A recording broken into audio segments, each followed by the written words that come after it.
Uh, okay, so this is the attendance passcode for today. If you are taking this, if you are attending this class physically in person, I believe that this character here is lowercase o. Okay, so please take your attendance when the system allows you to do so. And in the meantime, I'm just going to try to write a couple of things on the whiteboard.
Oh yeah.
Yes, it is an L. Okay, give me a second. I'm trying to, write something on my notepad to put my thoughts together.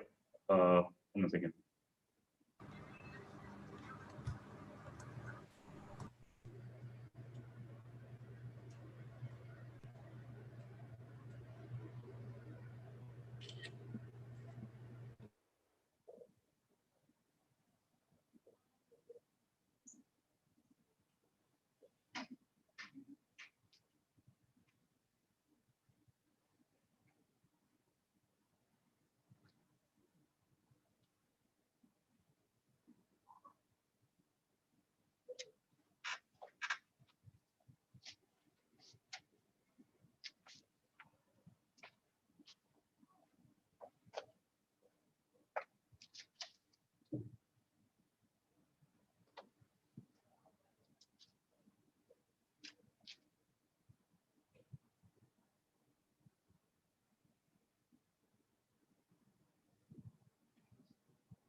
Okay. Okay. Does the attendance passcode work? Okay, good.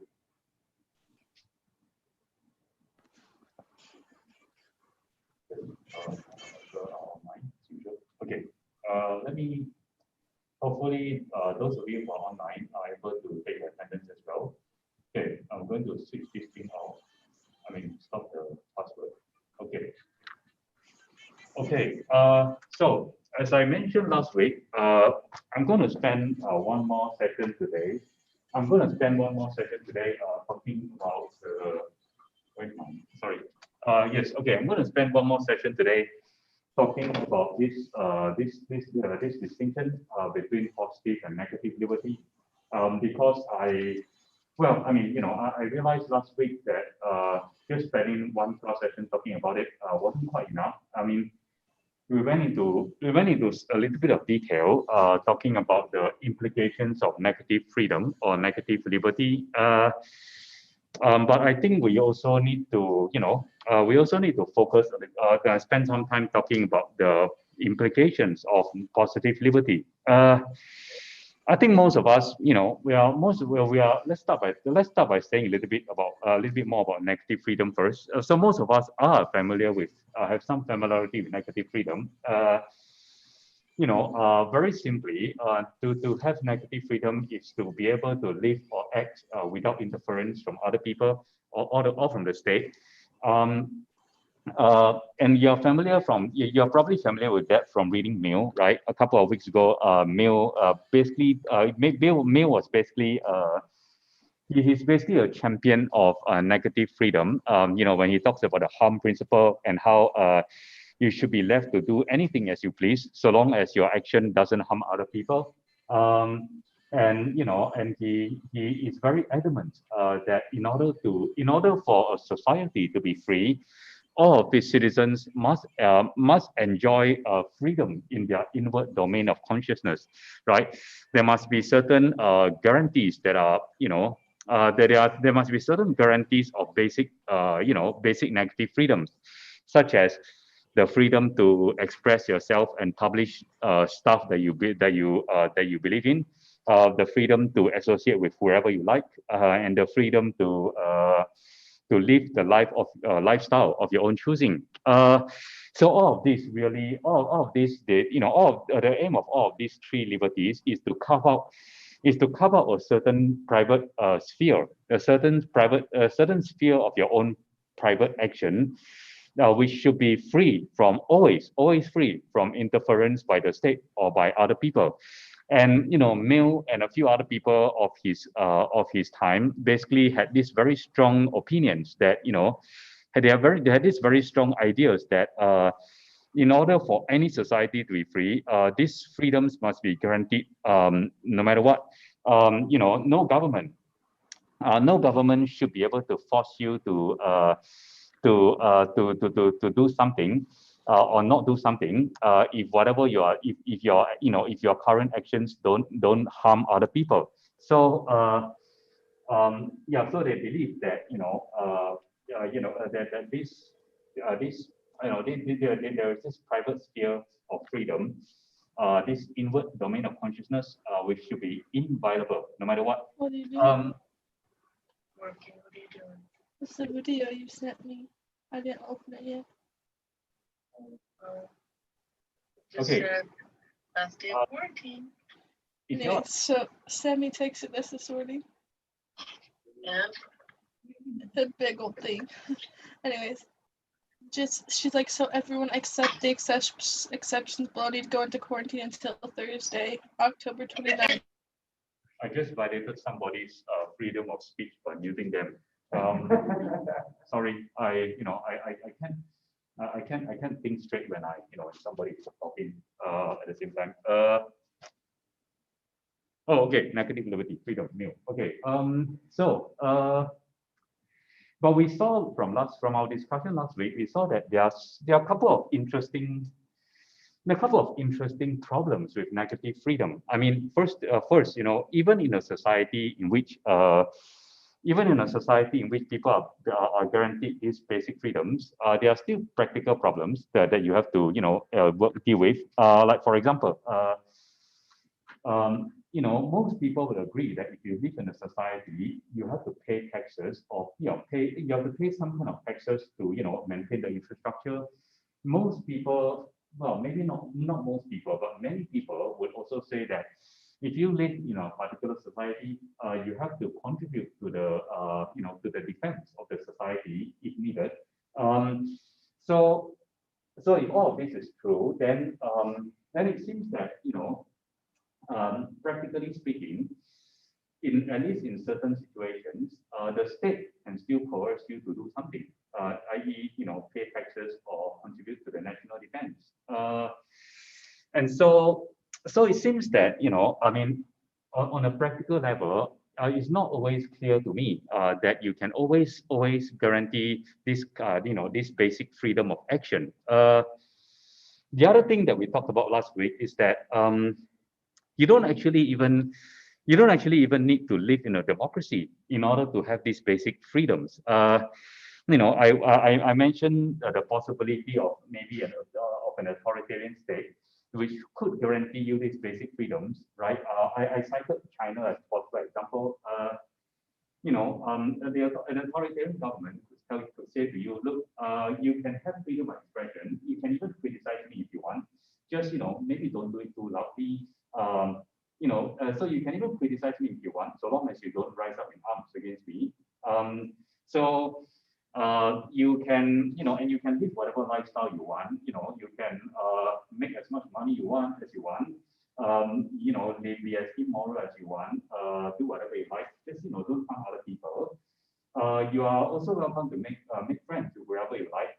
Again, so long as you don't, you guys don't get together to conspire to overthrow the government, I'm cool with that. So you can imagine that an authoritarian government, a dictator, could actually be quite benevolent and give you all these freedoms that Mill is talking about. So it looks like there's something very funny going on if it turns out that you don't actually need to live in a democracy in order to have all these, in order to have basic liberty, this negative liberty that Mill is talking about. So it's, and the other problem, the other problem is that, I think a few weeks ago we talked about, I used the example of, imagine this slacker who stays at home and plays video games and smokes certain substances all day. He seems pretty harmless, right? But the problem is that if he doesn't go to school, if he's not educated, well, he might be he's liable to make bad choices when it comes to voting. So he might make bad choices which might result in which might result in bad government policies. He might also, if he's not educated, he might just believe anything that he sees on TV, and he might think that it's okay to, he might think that it's okay to be racist against certain people, against certain minorities. If he sees a politician on TV saying that you should, if he sees a politician on TV saying that, oh, these immigrants are coming in and they are rapists and they're taking away our jobs, he might just believe that, and then he would maybe vote for that politician. So it seems that, so it seems that negative freedom, simply just giving people negative freedom is not always a good thing. I mean, because if all you have is the freedom to sit around and do whatever you like, some people might grow up to become people who make really bad choices, and those bad choices, in making those bad choices, like voting for certain politicians, they might end up, creating a society that is bad for other people to live in. So because of this, some other philosophers have said, look, it looks like it is not enough to give people negative liberty. Mill is probably a little bit too naive. Mill basically believes that, if you give everybody the freedom, the negative liberty, they will eventually think for themselves, and the good ideas will rise to the top, and the bad ideas will get filtered out. But we know from reality that is not true, because if you give, please excuse me for saying this, but if you give stupid people a lot of freedom, they will use this freedom to make a lot of stupid choices. So it looks like in order to solve this problem, we have to find a way to either make stupid people not stupid, or we have to find a way to minimize the damage that stupid people can do. Sorry, stupid is probably not politically correct, but ignorant. Okay, we have to find a way to minimize the damage that ignorant people can do, at least. And this is where positive freedom comes into the picture. Again, look at the slacker. Somebody like Kant will look at the slacker and say, look, there's something wrong with this. There's something wrong with this guy. And what's wrong with this guy is that he's not actually really free. He's not really free because I think I mentioned before that according to Kant and according to Plato, in order for a person to be free, that person must fully realize their potential, must fully realize their human potential. And according to Kant, in order to fully realize your human potential, you must follow you must live according to the moral law, and you must live according to the moral law, and you must fulfill all these duties that are given to you or prescribed to you by the moral law. It's only when you do this that you can fully realize your potential, and when you fully realize your potential, it's only when you do that that you can become really free. Why? Because according to Kant, if you live according to the moral law and fulfill your duties and all that, you would be, you wouldn't be at the mercy of your desires. You wouldn't be just borrowing money and not paying back money because you like it. You wouldn't be taking your own life when things are going bad for you, just because you can't stand living anymore. So instead, you'll be living according to a higher law that that frees you from your desires. And to make a long story short, right, Kant believes that if you live according to the moral law, you're not living according to your desires, but you're living according to the reason. You're living according to reason in the best sense of the word. Okay, so and actually there are a couple more things about Kant that we didn't talk about when we talked about Kant. And maybe I should correct that problem right now. So Kant basically believes that. Okay, sorry, I need to take a picture of this. Just excuse me for the interruption. Yeah, let's see.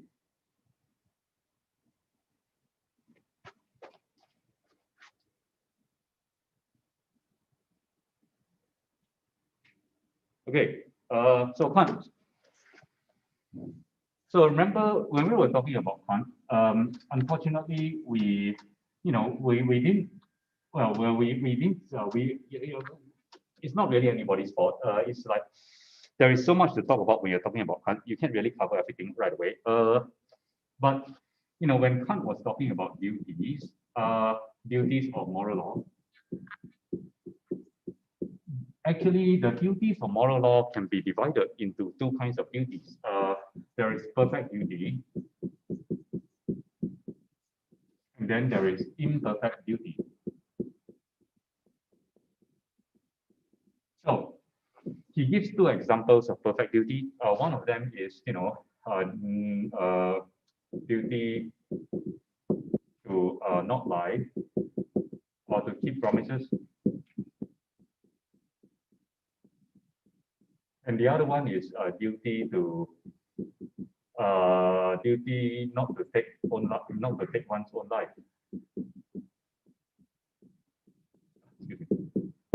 Okay, and then imperfect duty.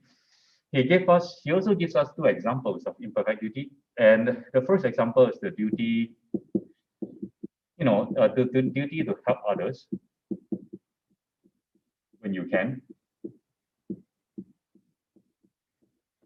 And the other one is the duty to, to improve or develop your talents. And you can probably see that these two duties are related because if you develop your talents, if you develop and improve yourself, then you're in a much better position to be able to help other people, right? Okay. The reason why I think the main difference between perfect duty and imperfect duty is that perfect duty tells you very specifically what you have to do, right? In any situation, never lie, never break promises, never take your own life. So it's very clear what you should or should not do. So perfect duties are very clear. They are perfect duty because they are very precise about what you should do. Imperfect duty is it's a lot less precise because yes, you have a duty to help others, but how to help others? Well, that's kind of up to you. It's up to your situation.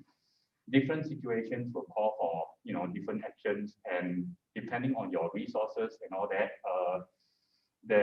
depending on your resources, you might be able to help more or help less. So a lot of it is up to your discretion.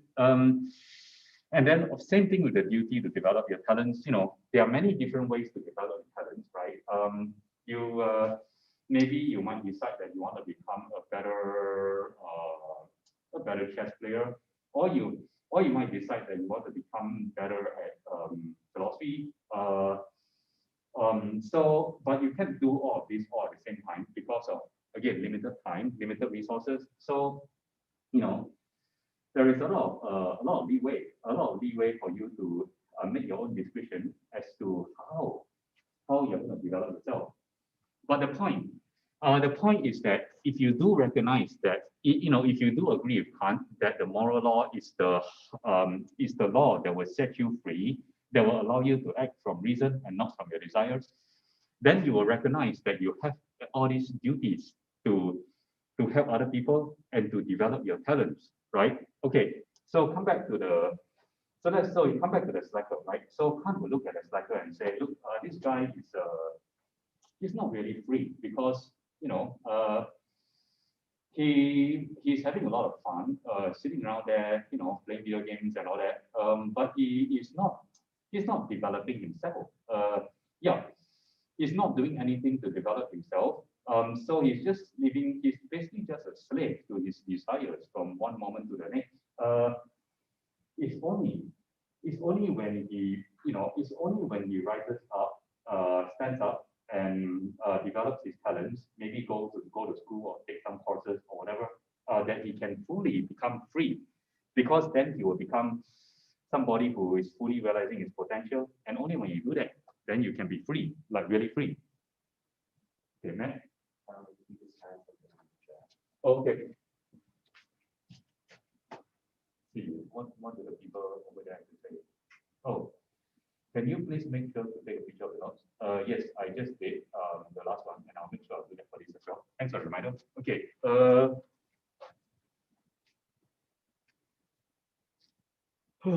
Let's see. Notes. Come on.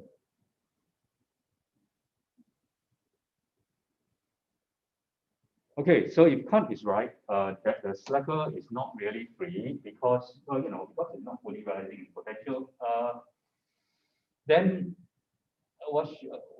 Then it seems. So if Kant is right, then it seems that maybe we it is not enough. It is not in order for human beings to really, in order for society and human beings to live well, it is not enough to have negative freedom. We also need to make sure that people have positive freedom. But here's the problem. Not everybody wants positive freedom. I mean, the slacker, right? You could go to the slacker and say, hey, have you read any Kant? No, okay, I'll tell you. Kant says you need to, fulfill your imperfect duties, develop yourself, blah, blah, blah. And then you'll probably say, why? Why? I mean, I'm pretty happy doing what I'm doing. So what do you do with this guy? Well, some people, there is no such thing. I mean, there's no such thing as a Kantian dictator in this world. But some people have said that, some people have tried to, they have tried to basically impose laws. You see that. I can't think of any particular example right now, but actually you see that in this country, right? In most states in this country, a certain number of years, in most states in this country, children have to spend a certain number of years in school, right? It's a law. So again, if you are pure believer of Mill, you would say that this law is unjust and imperfect because why? I mean, you should let people be whatever they want to be. You should let parents decide what they want to do with their children, right? If I, as a parent, decide that my children don't need to go to school, aren't you intruding on my liberty by telling me otherwise? But fortunately, I think most people in this country recognize that, in order for people to be able to operate effectively in the world, they need to be at least literate. So most people have no quarrel. Most people do not quarrel with the idea that all children should attend school for a certain number of years. If you think about it, this idea that all children must attend school for a certain number of years is based on a certain kind of positive freedom. The idea is that if you attend school, if you at least have a little bit of education, then you're much more likely to be able to realize your potential, and in that way you're much more likely to live a happy and fulfilled life. So if you think about it this way, then again, if you come back to the cycle, right, you could kind of go back. You could kind of extend that same logic and say, look, if we can force children, if we can make a law forcing children to go to school, making it illegal for them not to go to school, maybe we should also make a law making it illegal for people to be slackers. Because as I said just now, being slackers it has all kinds of bad consequences for the slacker himself because he's not realizing his potential. There are also bad consequences for other people down the road because when he goes to vote, he'll probably make bad choices. And if there are enough such slackers lying around, then all these slackers there will be a big bunch of people who will make bad choices in their political lives. And why?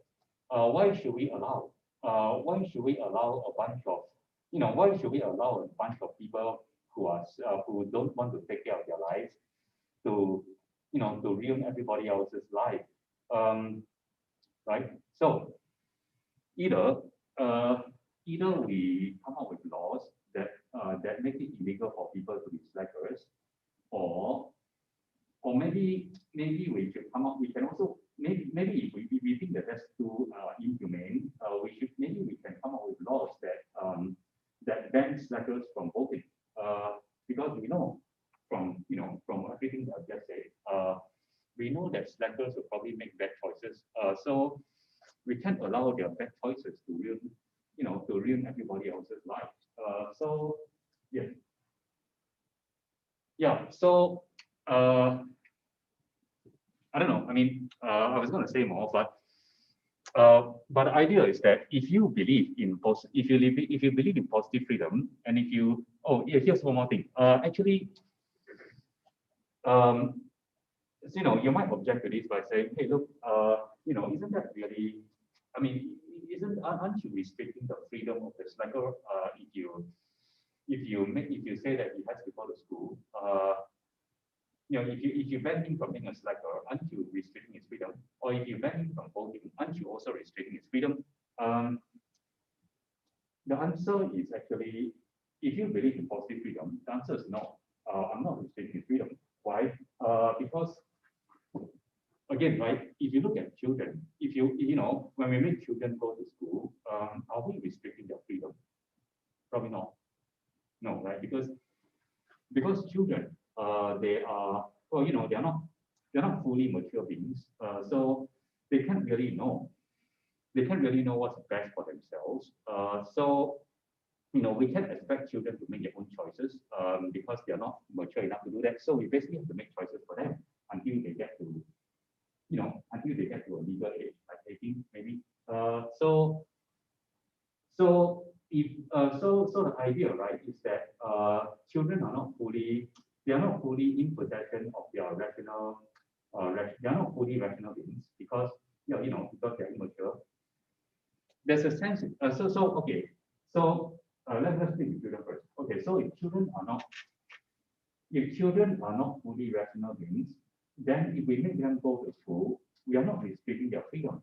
We are doing what's best for them, so that they can grow into things that can be fully free, right? Once they're educated, they will thank us, right? They will appreciate that we did this for them, and they will thank us for sending them to school when they didn't feel like it.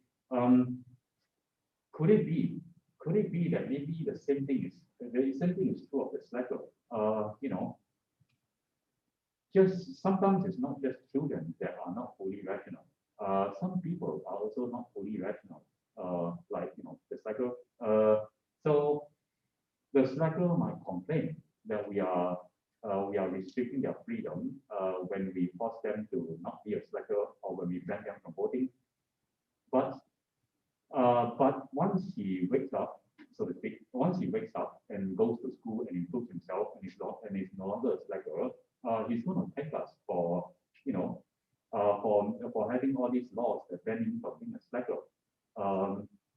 Because when he gets to that point, when he finally becomes a better version of himself, then he will finally be free, right? Because he won't be living moment to moment anymore. He will be making better choices, and he'll be able to do more things with his life. So when we ban the slacker from being a slacker, we are not actually restricting his freedom. We are using the moral law. We are using law to there's a certain paradox here. We are by making him do something, we are actually increasing his freedom. Isn't it great?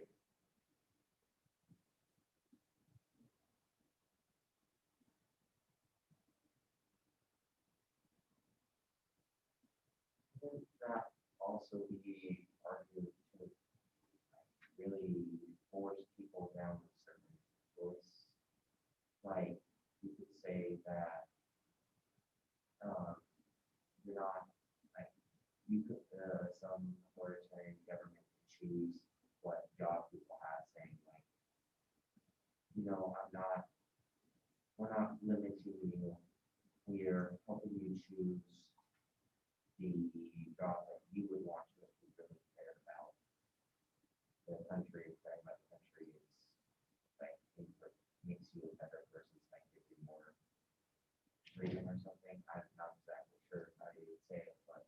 I actually grew up in a country that is a bit like that. When I was growing up in Singapore, I mean, they don't, they're not that, they're not, it's not a police state, so nobody actually forces you to do one thing rather than another. But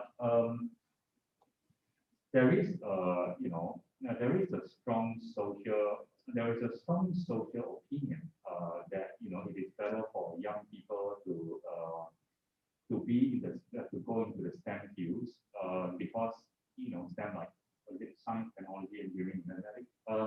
Yeah, there is a strong opinion.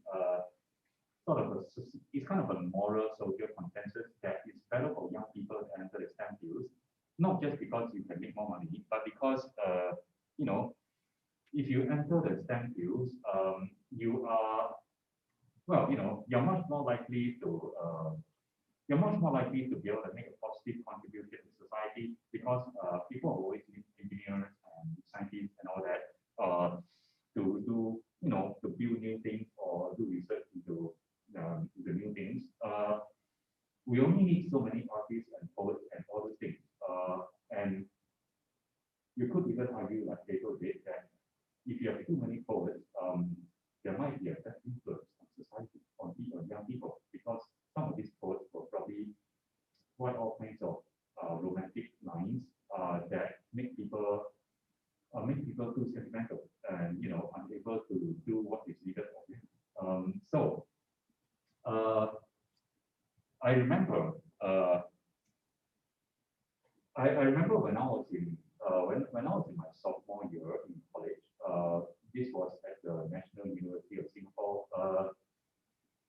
Sometimes what they will do is they will have this, they will have certain politicians come and give talks about, I don't know, all kinds of things of general interest.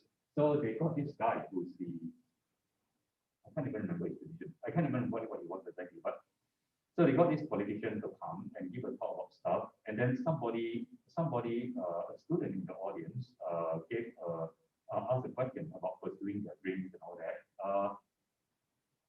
And the politician basically just flat totally said, look, if everybody just wants to pursue their dreams, if everybody just wants to do what they like without interfering with other people,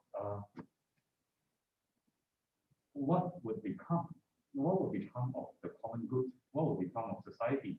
It may be that the common good, that the common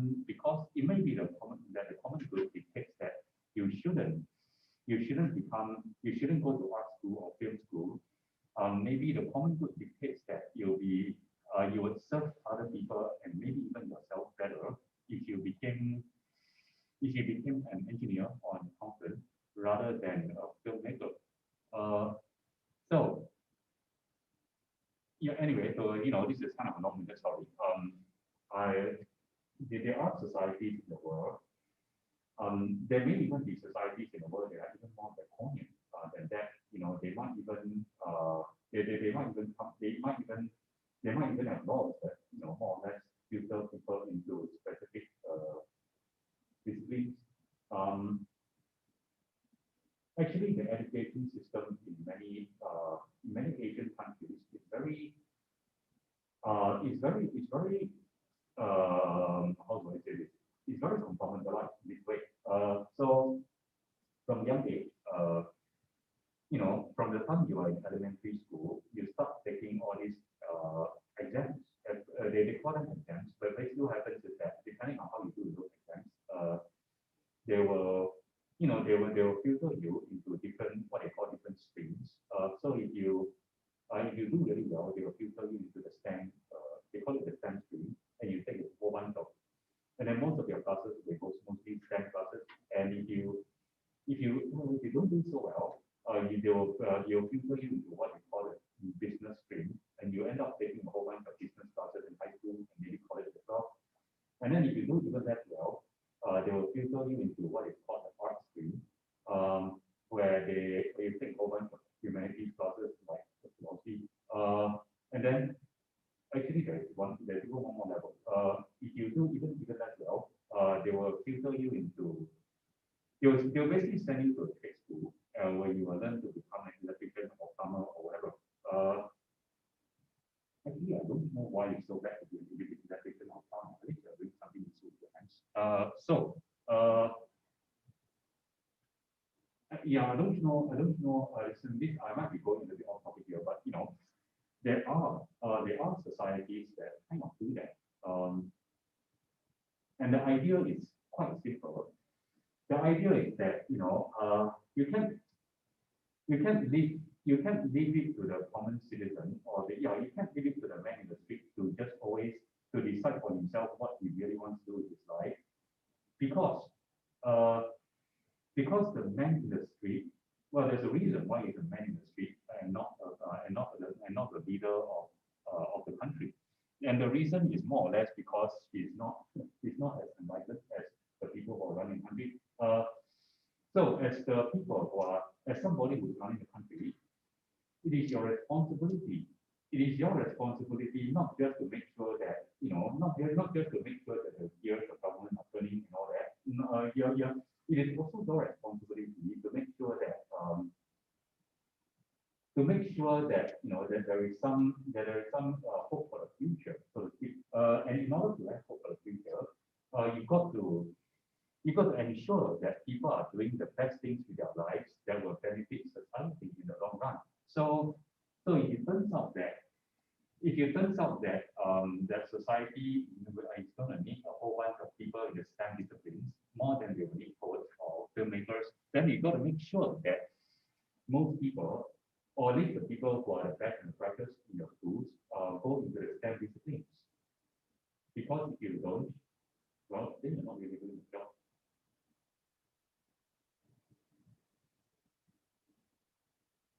I can understand like kind of the logic, like it's your job to make sure that society is best for everybody and everybody's doing what their best at and it'll run better, but I don't know, that doesn't seem choosing the lifelong profession of someone else.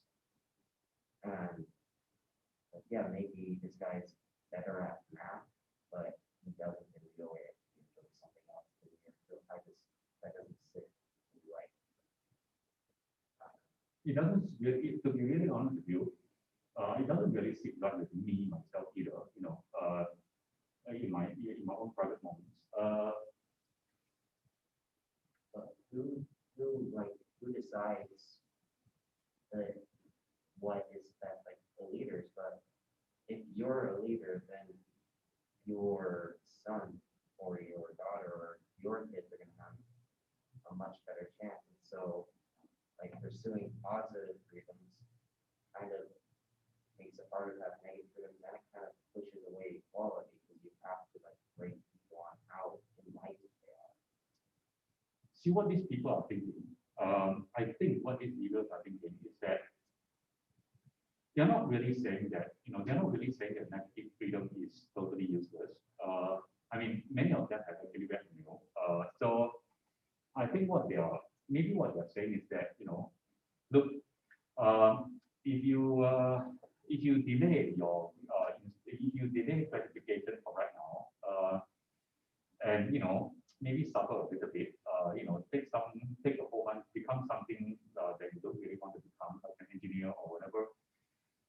And when you get to a place where you are, where you have become an engineer or whatever it is the society wants you to become, then when you get there, you will be in a better position to enjoy your negative liberty, because if society, well, if society is being taken care of,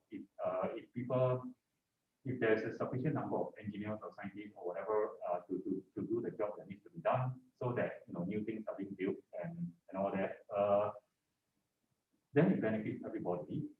It will benefit everybody, and you will benefit you too, right?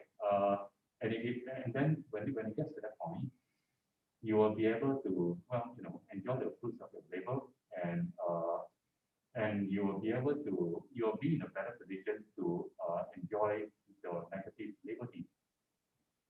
Whereas if you enjoy your negative liberty right now, by going to if you're going to film school and a whole bunch of other people also going to film school or becoming poets and artists, if that leads to major societal needs not taken care of, then everybody will be worse off as a result. And if everybody is worse off as a result, you know, then having freedom, having negative freedom, it wouldn't amount to much. But that's so like so I would agree with that in a certain sense, but that's not focusing on trying to give people freedom. That's trying to give people harmony and efficiency. Like that's arguing for a different thing. Good point. Good point. I think harmony and efficiency are a good thing. I like being able to drive but like that's not freedom. Yes, but it's not just harmony and efficiency. It's also a certain amount of social security. See, one of the things that one of the things that is actually better in places like China and Singapore is healthcare. I don't remember how exactly the healthcare system works, but you know, they basically, if you are a citizen or permanent resident of Singapore, you can, you know, there is some sort of, I think it's like a single payer insurance system. So you know, you can basically go to the doctor without having to have your own private insurance, and you won't go broke. And so, what these people would sometimes argue is that, look, in this country, right, we have the freedom, you know, all the freedom that we have all the freedoms that we were talking about, freedom to protest and freedom to express your opinions and all that. Is it really a good thing to have the freedom to protest about not having healthcare when you don't have healthcare? Or is it better to just have healthcare and be done with it?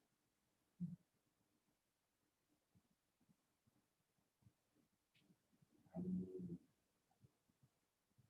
having healthcare is the right reason to protest not having it. Yeah, and I think that's kind of the point. You know, these people who believe in positive freedom over negative freedom, what they are basically saying is that having negative freedom is useless. It's kind of is useless and meaningless if you don't have the basic basic needs that need to be taken care of in order for you to use the negative freedom effectively. I mean, you know, if I don't have healthcare and if I don't have a job and I'm starving to death, I won't be able to protest for long anyway, right? I'll probably be dead soon. So what these people are saying is that, look, in order for freedom to mean anything, in order for freedom to mean anything, you need to have certain things in place that allow you to use that freedom well and properly. And so it's kind of like we have more freedom now than we did in the Great Depression, not because we have more rights now, that we have less, but because we have more options. Yeah, and you know, it's very difficult to argue against the idea that if you have healthcare, if your health is taken care of, and if you have a job, you're not starving to death or you're not, you know, living from paycheck to paycheck. It's very difficult to argue against this idea that if you have all these basic things taken care of, then you basically have more options. And if more options means more freedom, then really you do have more freedom.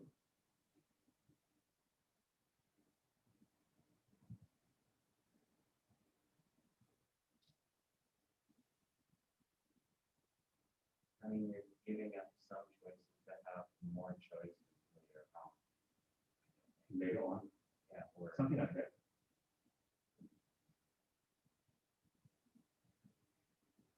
I mean, that's the whole idea of government.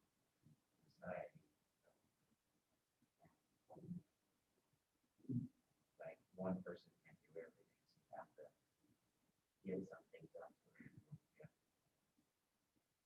Something like that. Yeah, right. And it kind of reminds me of, like serving in the military and stuff. You kind of you choose to do it, but then they say, oh, you work for us for like 10 years or so, maybe not being what you want, but then you have all these great benefits, free college, all that kind of stuff. If you do something you might not want to do for so long. Yeah, I can see the similarity. Yeah.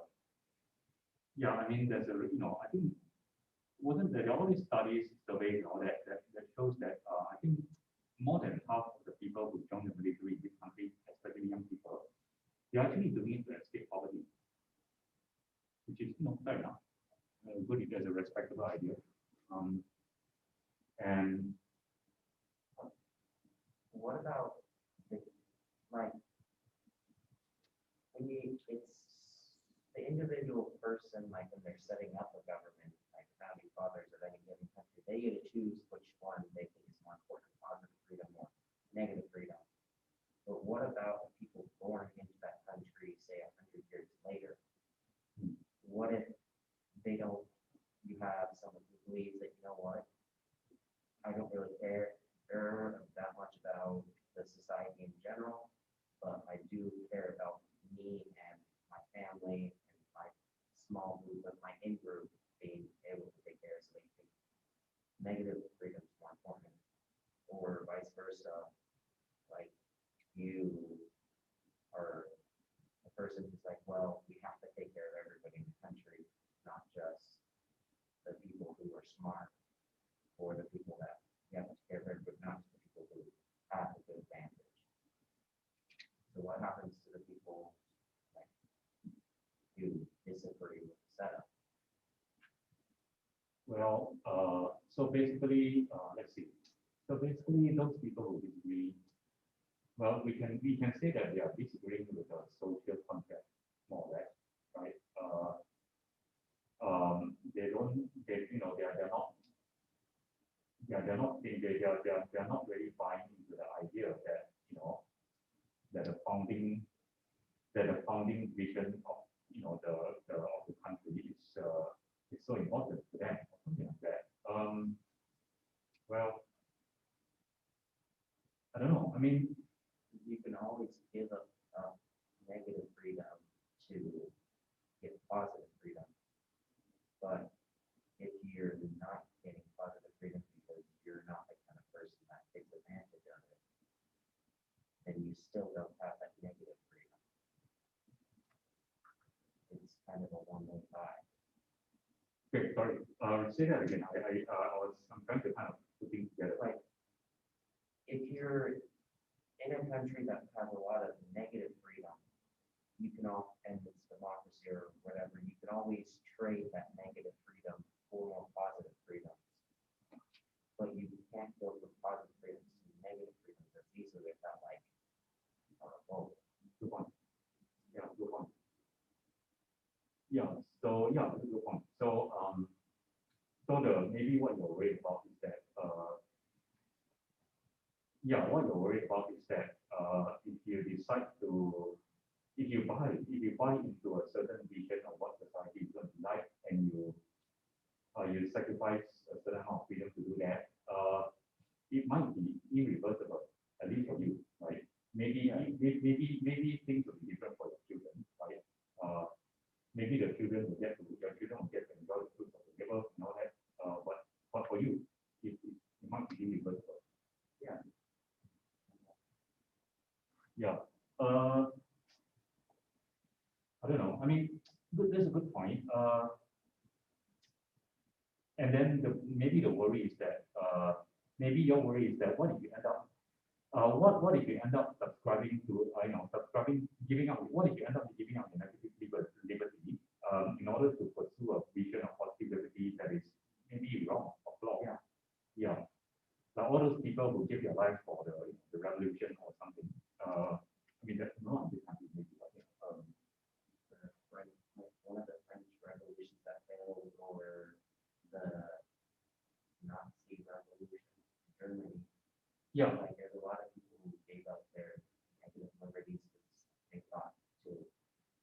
positive or the reason is basically set up a thing. Yeah, yeah. And then there's also the question. There's the further question of whether the dictatorship is a necessary thing. Because if you're a Marxist, right? If you're a Marxist, you actually believe that before you can get to the utopia, before you can get to the perfect society, you need to go through a sort of transition phase of dictatorship. Why? Because see, the thing is that when a revolution happens, a revolution is always spearheaded by a bunch of people who are really enlightened and educated and know what's best for everybody. Unfortunately, most of the rest of the population are not very educated. So you kind of have to, in order to make sure that everybody is moving in the right direction, you kind of have to do everybody like this for at least for the time for the short term. And then when you have how to say this, when you have put into place the right laws and the right institutions and all that, and people get used to it, get used to living under these institutions and laws, then they will see that, oh, this is actually the best way for all of us. And then when you get to that point, a dictatorship won't be necessary anymore, because everybody will see that, this is the best system anyway. And then everybody will really, vote for the system. But of course, all of this sounds great in theory, right? But the problem is that you could argue, right? You could argue that the reason why communism has failed so far is because they never get beyond that. They never get beyond that so-called temporary dictatorship. I mean, Kim Jong Un is still dictator, and when during the Soviet era, all the 70 years of the Soviet Union existence was basically one long dictatorship, right? So the problem is that all of this sounds really great when you think about it, but in practice, they never seem to get beyond they call it the dictatorship of the proletariat. They never seem to get beyond that state.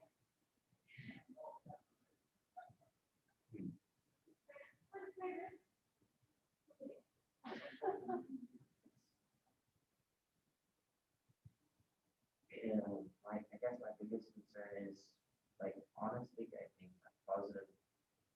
In a perfect world, I would choose positive freedom every time, because I would like to have my choices be truly my choices, not just the results of my environment. That seems just like a better life. And that works great for an individual person to choose.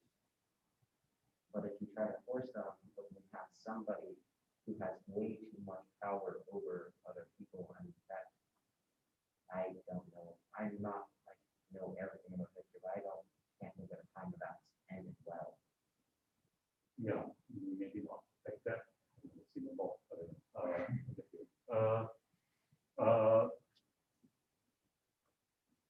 I think that's true, and I'm going to take a step back and say something that is probably not very interesting. But the reason why this whole idea of positive liberty, and you say in an ideal world in which there is a small group, a small cadre of people who really know what's best for society, really know. In that kind of perfect world, in that kind of ideal world, of course you will choose to follow those people. Of course you will choose to give up your maxi freedom in exchange for some positive liberty. But that works only if you assume that politics is like a science, where where in science, right, there's a right answer to everything, like 2 + 2 is 4. So if you assume that politics is like an exact science, where in any situation you find yourself in, there's always a correct answer as to what is the best economic policy for right now. What is the best way to deal with this with all these cycles right now? If you assume that if politics is mathematically precise, that they are always correct, there's always only one correct answer to any situation, then of course you can assume that just like they are mathematical experts, mathematicians, they are also political experts, politicians, and those politicians are people who are they are the small group of people who have all the answers, and you should always follow them. You know what to do yourself. And I think that's basically what, to make a long story short, I think that's basically what communism is based on. It's based on the idea that, history, in order for history to progress towards a good endpoint, history is like a science. There's a science of history, just like there's a science of chemistry or whatever. So if you want history to progress to that correct solution, then you must follow the correct solution. But the problem, I think, is that it's not clear.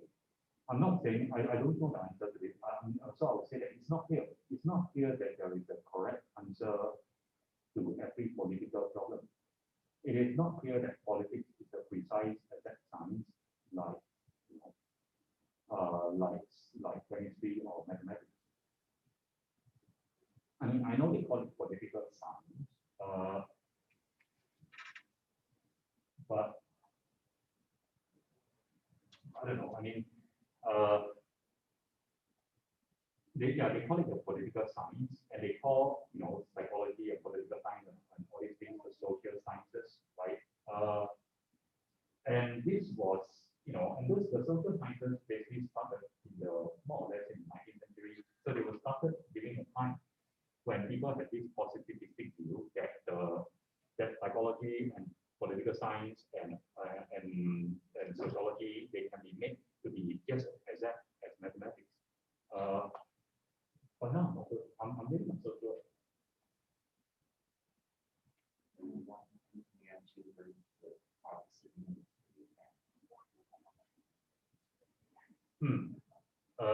Well, it depends. It depends on what those opposite needs are, right?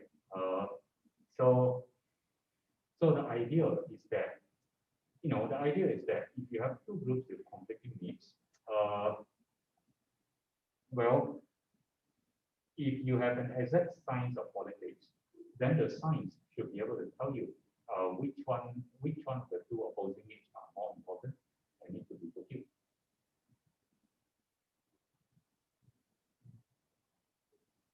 I mean, if you take political science classes today, right? I think you will see that many political science classes, they use a lot of statistics. They build all these models to try to explain and maybe predict things. So all of that is still, is still based on this idea. It's still based on this idea that that we will get to a point where political science will be as exact and precise as mathematics. You can, calculate everything and predict everything. I don't know this true because we obviously haven't gotten that. Yeah. So the thing is that, I mean, all of this is just it's kind of a long exploration of positive freedom and maybe what's good and what's bad about it, perhaps. I mean, there is something, I think you do have to admit that there is something intuitively appealing about positive freedom. I don't think it's good to have too many slackers sitting around. I do believe that, I do believe that things will be better for society and for everybody if if individuals, if people have more of a drive for self-improvement, more of a drive to realize their potential. I do believe that there's that this will be a better society. But Well, the problem comes, right? The problem comes when when you try to, maybe that's the story of philosophy in general. The problem comes when you try to come up with this big idea, this big vision of a society that is so precisely organized that uh, everybody's lives is totally precisely mapped out. Um, and then we have problems because either we don't have, either we have yet to arrive at a precise science of politics, or maybe there is no such thing as a precise science of politics. Maybe politics and society is always messy, and you know, and that the people who think that politics can be made into a precise science, perhaps they are wrong. I don't know. I don't know.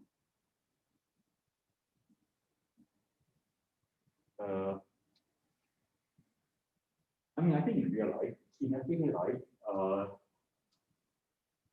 well, if you look at everyday life, I think everyday social and political policy is actually a mixture of negative and positivity. Even in this country, right? As I said, most states have laws that mandate that children have to go to school. And there are people who mandate that. Well, more recently, there are people who mandate that the government of Idaho should actually issue a universal mask mandate, and the idea is that, I think we still have this sense that the state isn't just this thing that stays in the background and lets you and gives you the maximum of freedom. We still have this sense that at crucial moments, in important things like education or maybe and also in public health, the state should take a more active role. It should step in and say that, look, you need to send your children to school. You need to maintain social distancing. There's a pandemic. So we have this sense that the state should sometimes step in almost like a parent, right, and tell everybody what they need to do, because we cannot be confident. We don't have confidence that everybody really knows what's the best for themselves.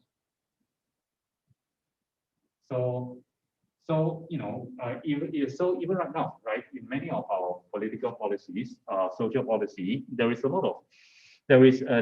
this big influence of positive freedom going on. Because if you really, really, really just believe in negative freedom, if that's all you really believe in, then you will be more like a libertarian.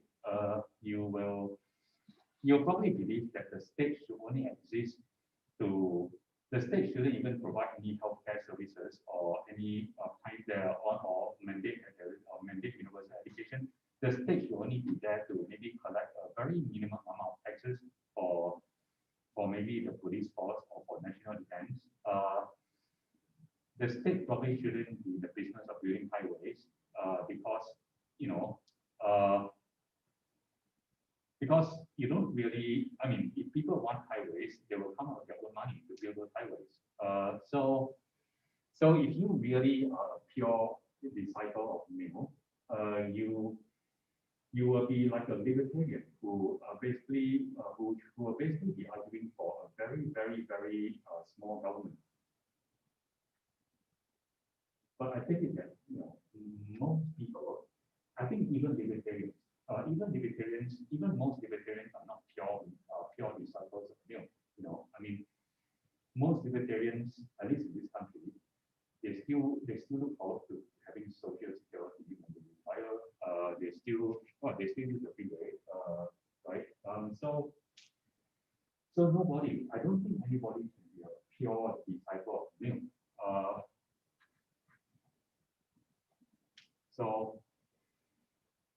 So this is another. I'm about to say something else that is quite uninteresting, and that is that. And I think Berlin himself says that in his paper as well. That in real life, in practical life is we kind of operate with a mixture of positive freedom and negative freedom. We actually kind of believe in both. Nobody can purely believe in negative freedom. nobody is a pure disciple of Neo.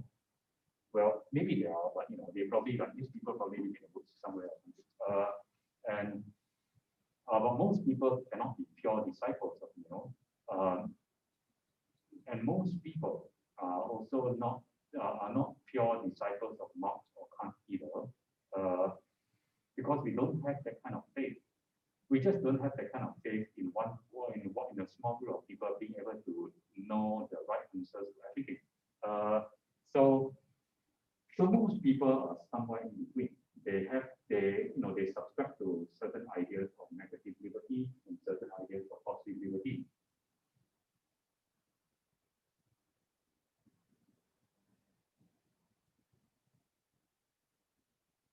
Matt? I think also people are willing to give up both negative and positive liberty, at least in small amounts, for other things that are good, like equality or prosperity or friendship and solidarity. Like these are things that like people also need other than just liberty, and sometimes they don't work with liberty. So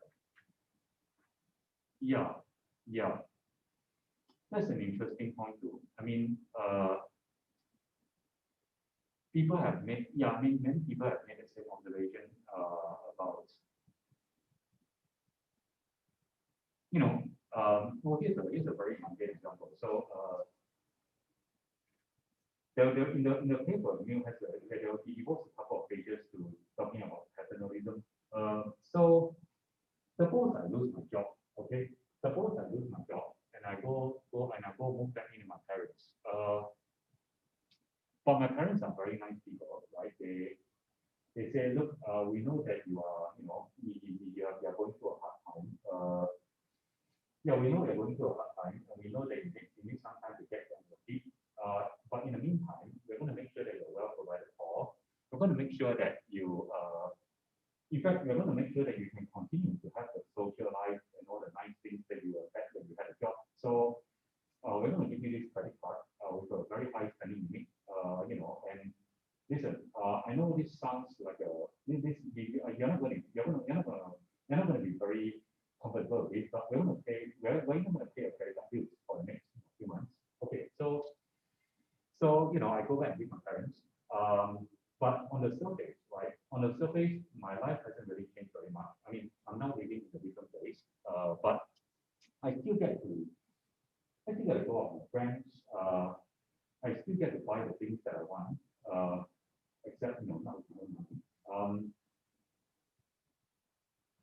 I guess my question is,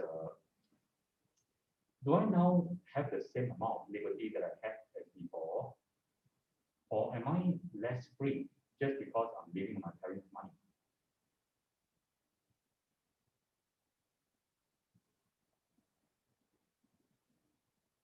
maybe you have the same amount of negative liberty, but it's less stable. Someone else will take it away. Yeah, possible.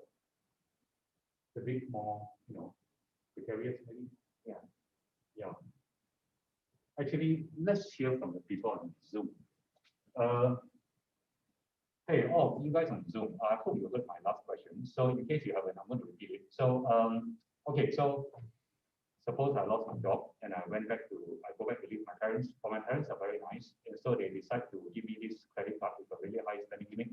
And they say, look, and and because of that, I basically get to continue to socialize with my friends and buy all the things that I want to buy, except, not with my own money, but my parents' money. Okay, my question to all of you is, am I as free as I was before I lost my job, or am I somehow less free because I'm living my parents' money?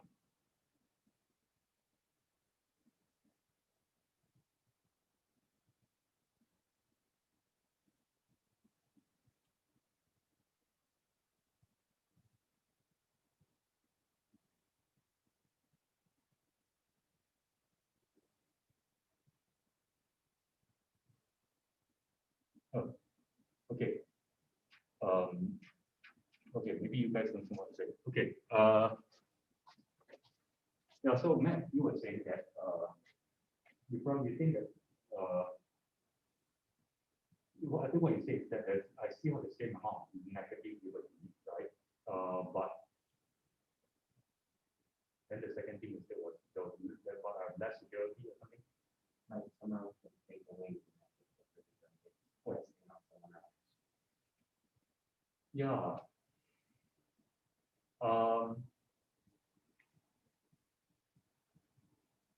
Yeah, or somebody could also argue that, look, it doesn't really take away my negative liberty because, I can still do as I can still pretty much do as I please. I can still buy all the things I want to buy, hang out with anybody I want to hang out with. But I mean, I'm sure most people who are in this situation would feel a certain kind of unease. And it's not just because it's precarious, it's not just because the support can be taken away at any time, but because, quite simply, it's because, you have lost a certain amount of independence. So maybe my question is losing independence, is it kind of like a loss of freedom, even if you are still able to do pretty much anything you want?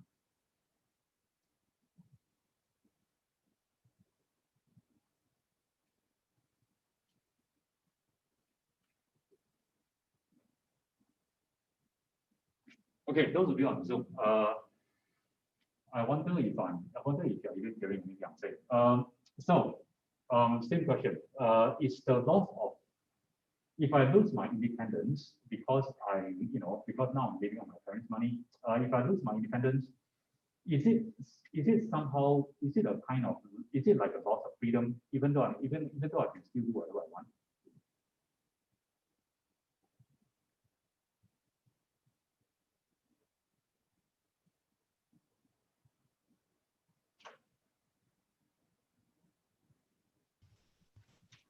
I would say yes.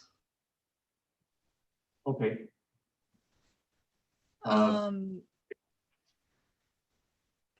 Because like, I don't know, independence to me is like this huge important thing because you're your own person, and I feel like that's a loss of individuality.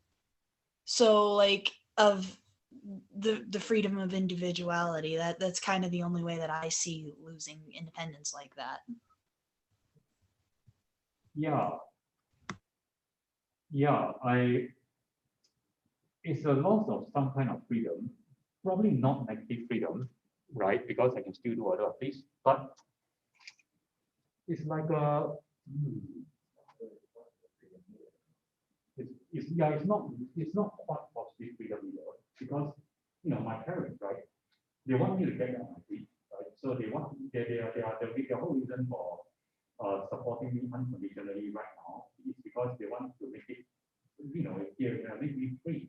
They want me to have the freedom to find a job that I want, that I like. So it's not really a lot of positive freedom either. I would just kind of say that, like independence and identity and again, so if you lose independence, you kind of lose a part of your identity. Without part of identity, it's harder to make choices, and freedom and choices go hand in hand. So it's harder to have freedom because you can't make choices, so you can Okay. whatever sense of freedom. That's an interesting point. I'm going to just repeat it so everybody can hear it. So yeah, when you lose your independence, you lose a certain sense of identity. And if having a sense of identity is important for making choices, then maybe it's hard to pinpoint how, but maybe if you lose your identity, then you also lose some ability to make some authentic choices, something like that. I mean, it's hard to really pinpoint what exactly is being lost. The situation is a bit like people who are, who during colonial times to live under a colonial master, right? Most of the time, especially in British colonies, the colonial masters are actually quite nice. They leave people to do whatever they like, so long as you don't rise up against them. But I think the reason these people want independence is because there's sense in which they are not really free until they can decide their own destiny. Something like that. So I don't know, maybe something like the same thing is going on with me and my parents. I can't really be very free unless I am spending my own money, not my parents' money. Which is another way of saying that I can't really be really free until I'm fully independent. Like self-ownership. Something like that.